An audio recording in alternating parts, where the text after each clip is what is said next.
My boss's spoiled daughter demanded I do all her work since people like me are paid to serve people like her. When I complained, she smirked. Daddy will fire you if you don't obey. At the board meeting, I handed over a file and said, then let's talk about the proof of her plagiarized work. This happened a few years ago when I was working at a marketing agency in downtown Chicago. The firm was mid-sized, known for doing creative work for banks, tech startups, and retail chains. I'd been there for almost 4 years when this all started. I wasn't a high-level exec, but I wasn't entry-level either. I was a senior project lead and managed several big client accounts. The guy running the company, let's call him Richard, was the son of the man who actually built the business. His dad retired and handed everything down to him. To be honest, Richard didn't really have the skill to run it, but the people around him kept the ship afloat. He spent more time showing off than working. Expensive shoes, talking loud in meetings, name-dropping anyone remotely famous he ever shook hands with. I kept my head down and did my job. My work got results. Clients liked working with me. I wasn't flashy, but I got things done. Then Richard's daughter showed up. Her name was Celia. She was 23, fresh out of a liberal arts college that cost more than my first car. She had no resume. No work experience. But she was brought in as a creative strategist, and given a desk, a title, and an office, one of the nice ones with windows. I asked my coworker who she was, and he just laughed and said, "That's the boss's little princess." At first, I didn't interact with her much. She came in late almost every day, always carrying an iced coffee. Loud phone calls, long lunches, disappearing for hours. But then I was told she'd be shadowing me to learn about campaign work.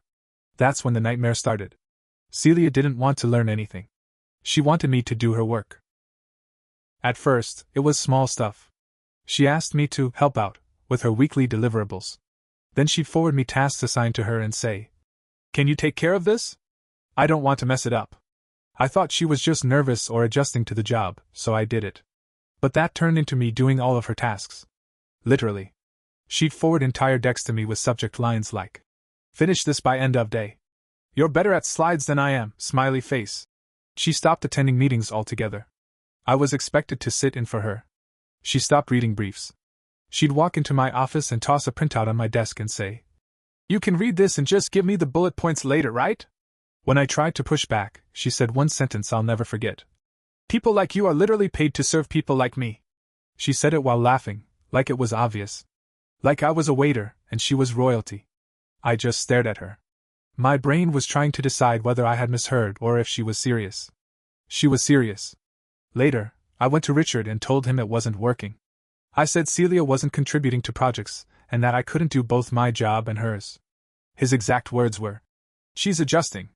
She has a unique learning style. Be patient." I told him I wasn't her assistant. He said, "Technically you're not, but she's new and she needs your support." He didn't want to hear it. At all. Things got worse fast. Celia began submitting work with her name on it that I had created. Strategy briefs, presentation decks, campaign schedules. She would copy/paste directly from my files, remove my name, and insert her own. She even uploaded some of the decks I created to our internal portal and named the folders after herself. Stuff I spend hours on. Full creative concepts with design mock-ups and messaging strategies. Once, she took my work for a jewelry client, weeks of effort, and presented it as her own in a client meeting. She didn't even understand the basic flow. The client asked a question about target market segmentation, and she just laughed and said, "Oh, I don't do the math stuff. That's what my assistant is for." She meant me. I wanted to flip the table. After that meeting, I followed her into her office and told her straight up, "You need to stop taking credit for my work." She didn't flinch. She just gave me this smug little smile and said, "If you don't like it, don't work here. Daddy will fire you if you don't obey." Obey. Like I was a dog. At that point, I realized nothing I said to Richard would matter. This wasn't a misunderstanding or miscommunication.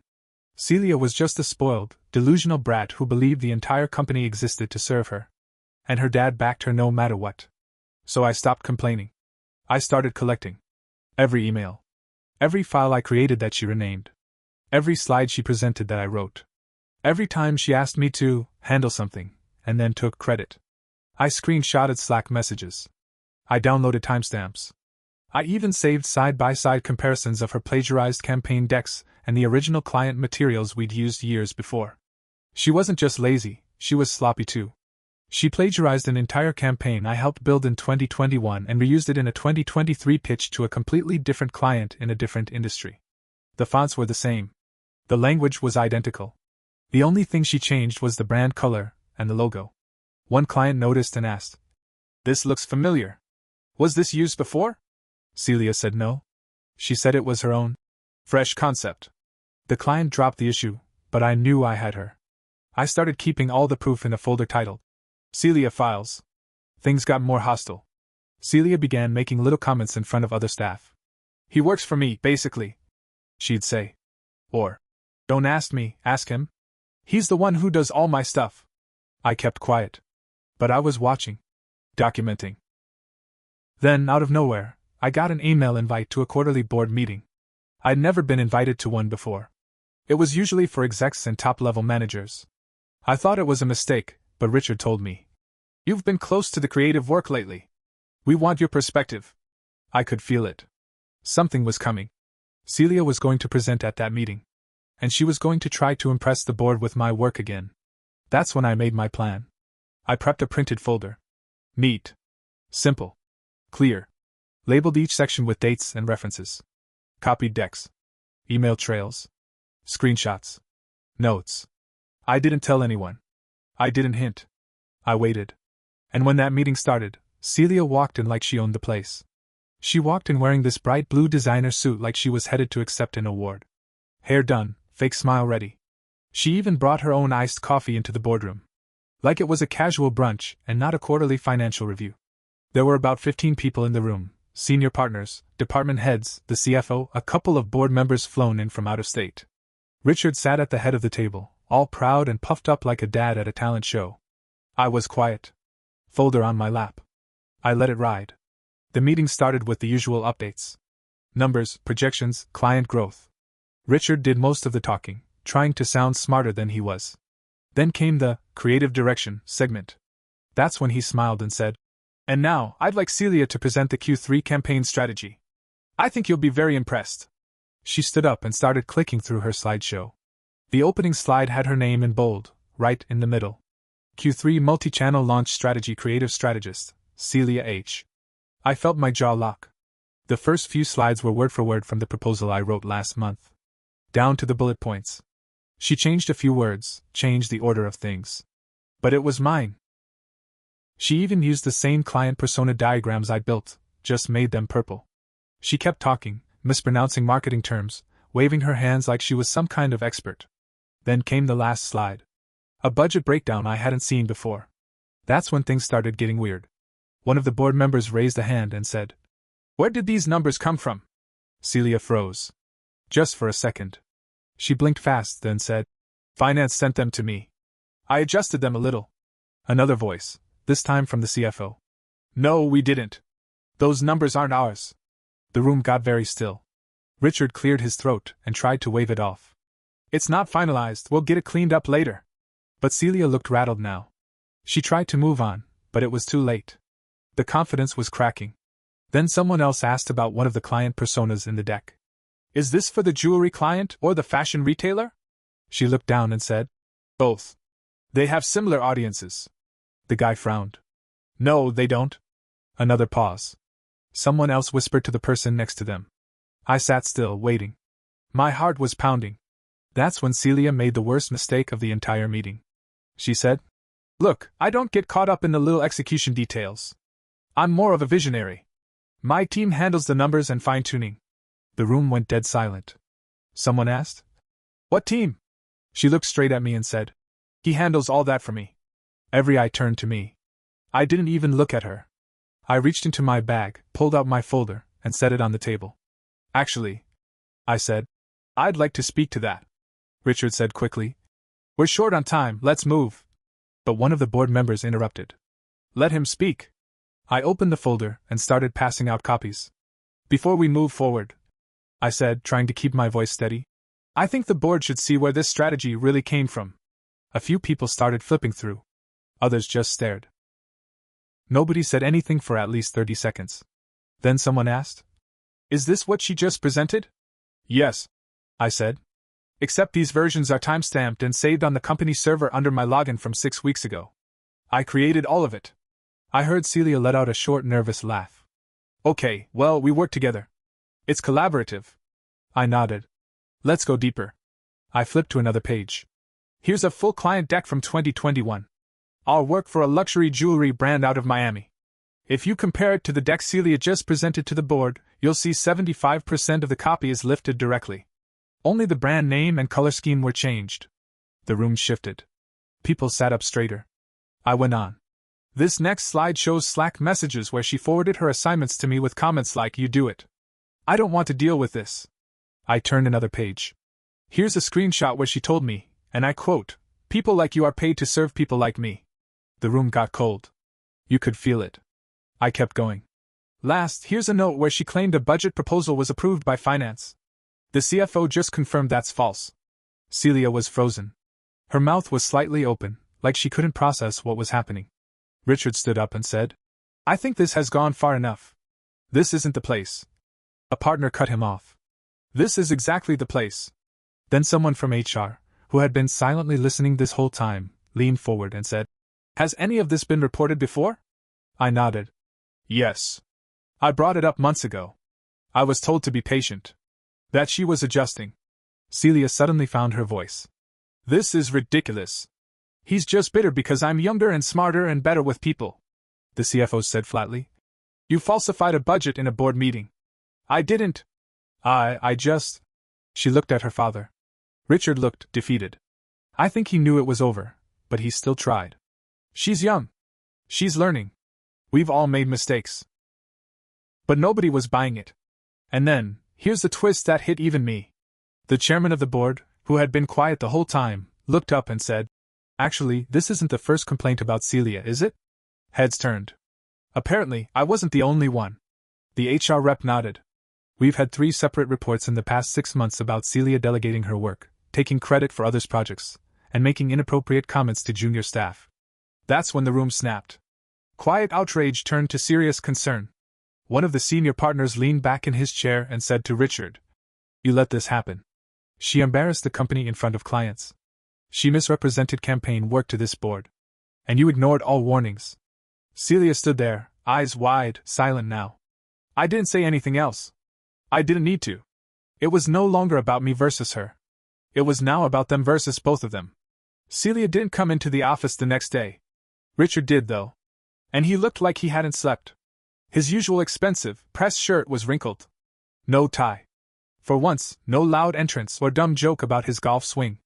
He just walked through the office with his head down and closed the door to his office. Nobody said anything to me directly, but I noticed the looks. Some people nodded slightly. Others avoided eye contact, like they were afraid even being seen with me could get them pulled into the drama. But everyone knew. Word had spread. What happened in that boardroom was no longer a secret. Around 3 p.m., I got a calendar invite for a private HR review. No explanation. No subject line. Just a meeting room and a time.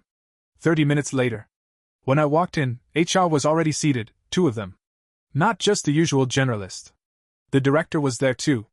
A woman I'd only seen once before when someone got caught harassing an intern. And then, in walked a lawyer. Company counsel. Not mine.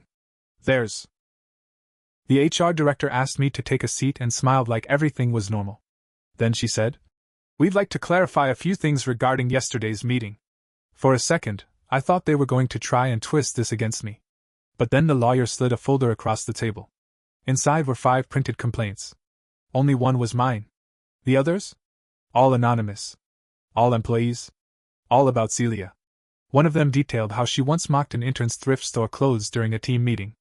Another accused her of using Daddy's position to bully staff into finishing her deliverables. Another one described an incident where she publicly said the design team's work looked cheap and low class. And here's where it twisted again. 2 of the complaints weren't recent. They were from a year before she even joined full-time.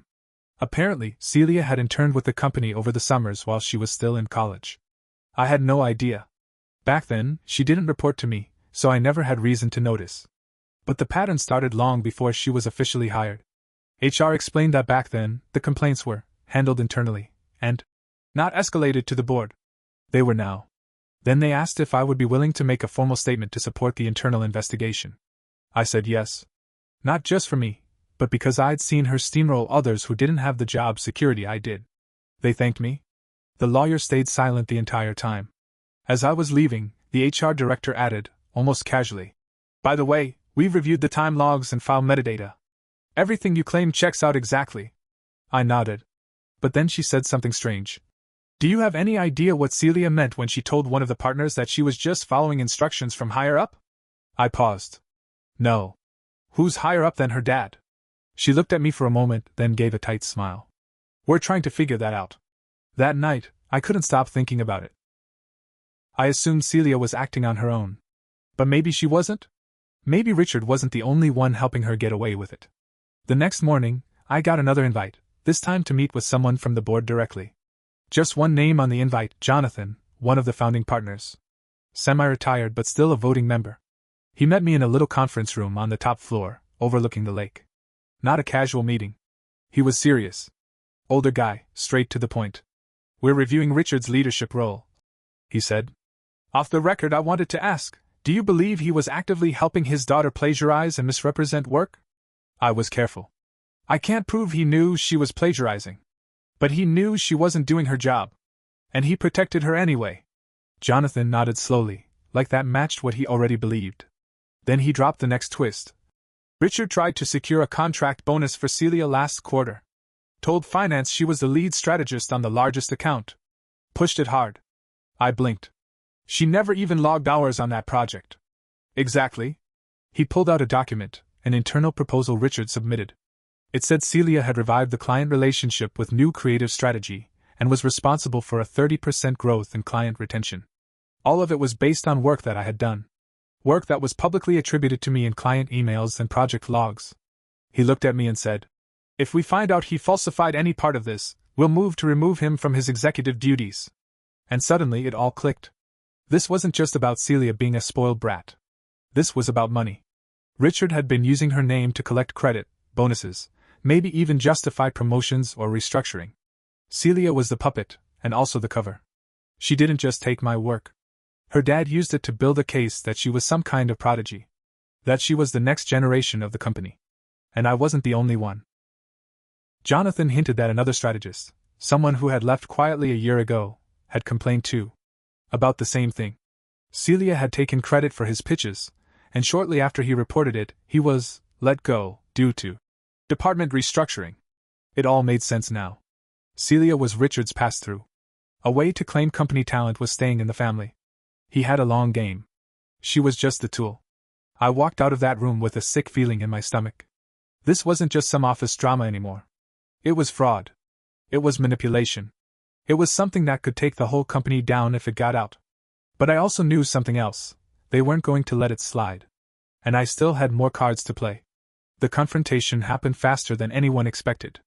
2 days after my meeting with Jonathan, the company announced a surprise, all-hands meeting. Mandatory. No explanation. 10 a.m. Friday.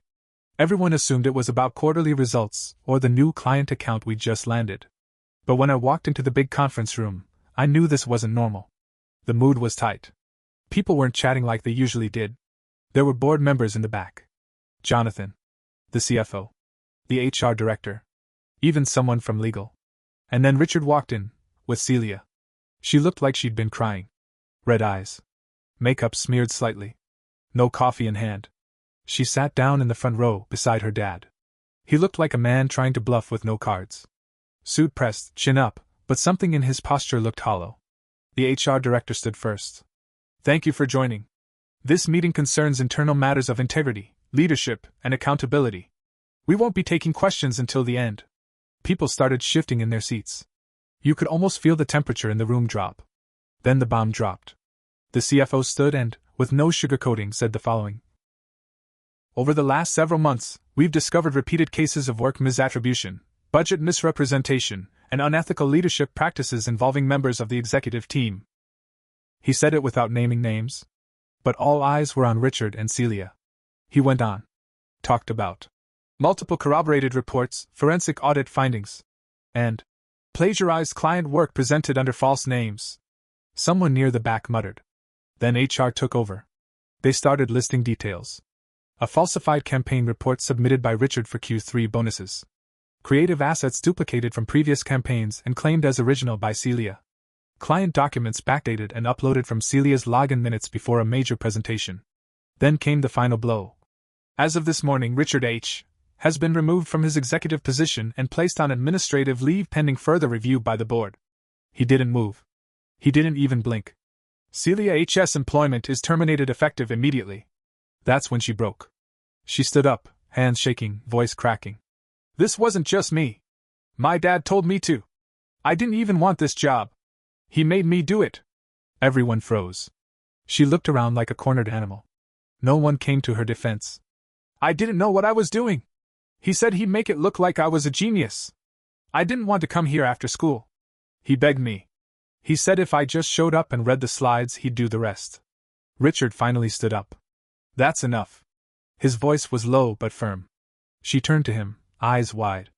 You're just gonna let them throw me out like garbage? He didn't say anything. So she shouted. You used me. You said this was our plan. You told me it was all handled. You're a liar. Silence. Utter silence. She grabbed her bag and stormed out. No one followed her. Richard sat back down.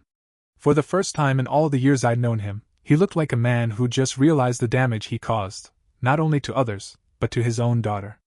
HR wrapped up quickly after that. Legal would be conducting an audit. Client teams would be reassigned. Anonymous feedback sessions would be held next week. When the meeting ended, everyone stood up like they'd just been hit by a truck. Some people whispered. Others just walked straight back to their desks in silence. One junior designer I barely knew turned to me and said, We all saw it, but we didn't know what to do. I'm glad you did something. I didn't feel heroic. I felt tired. Celia never came back. I heard she moved to LA a few weeks later. Someone said she posted a cryptic message on Instagram about being betrayed by family and fake friends, but she blocked all her former coworkers, so no one really saw it firsthand. Richard stayed on leave for about a month. Then, quietly, he resigned. Word was the board gave him two options, go willingly or be publicly removed. He chose the softer fall. The company shifted hard after that. New rules. Clearer oversight. A complete culture cleanup. And me? I stayed long enough to see the dust settle. Then I left. Not in anger, just with the clarity that it was time. I think about Celia sometimes. Not with hate. More like disbelief. She wasn't evil. She was reckless, entitled, and deluded, but she wasn't the mastermind. She was pushed onto a stage she wasn't ready for and told to perform. When she flailed, she pulled others down with her.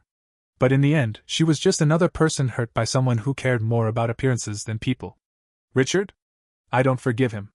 Not because I'm angry anymore, but because he never took responsibility. He let his daughter implode in front of a full office, and he didn't say a word to stop it. He built a lie so big it swallowed them both. What did I learn? Silence protects the wrong people. Sometimes the only way to fix a system is to break it. And if someone ever tells me again that people like me are paid to serve people like them, I'll smile and hand them a folder.